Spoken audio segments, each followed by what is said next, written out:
Today's conclusions on the climate were dramatic. The scientists' language was clear. The atmosphere and ocean have warmed. Snow and ice have diminished. Sea level has risen. It's 95% certain, the scientists say, that humans are the dominant cause. The findings were presented today after thousands of scientific reports were studied, presented with a warning. Climate change is the greatest challenge of our time. The message on warming will now be sent from the panel to governments. So there's barely room for doubt now. The climate has warmed and human beings are primarily responsible. There is one thing, though, that's puzzling scientists here. Temperatures haven't increased since 1998.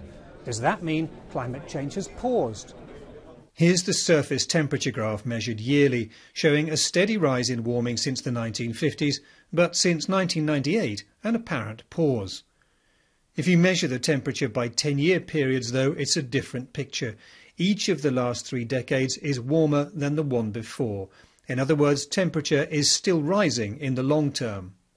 Just looking at the surface temperature over such a short period does not tell us about how the climate system as a whole is changing. Over this very same period, sea levels have continued to rise, ice has been melting rapidly in glaciers and in the Arctic, for example. So climate change is continuing, even though for a short period the surface temperature has not been rising. So what's the big picture? Well, the climate will warm 2 Celsius at least by the end of the century on current trends, the panel says. Floods like the one that tore through Colorado this month will hit us more often, along with other sorts of extreme weather, rising sea levels and melting ice. Regional details are still sketchy, but the UK won't escape, the scientists say.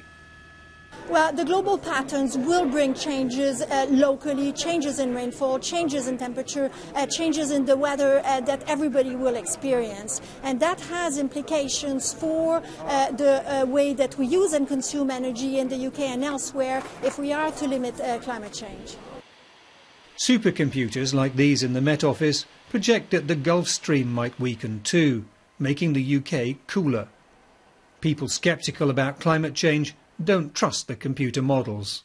One fundamental difficulty with climate science is that we can never truly test the models until we have a time machine. Until we have a way of jumping 100 years from now and saying, well, did we get it right? Unfortunately, that's always a limitation of climate science, and there's nothing we can do about that. But we can test the models for the last 100 years, and we can be testing them all the time for what's happening now. The models predict that the ice will keep melting unless we cut the fossil fuel emissions that are driving climate change.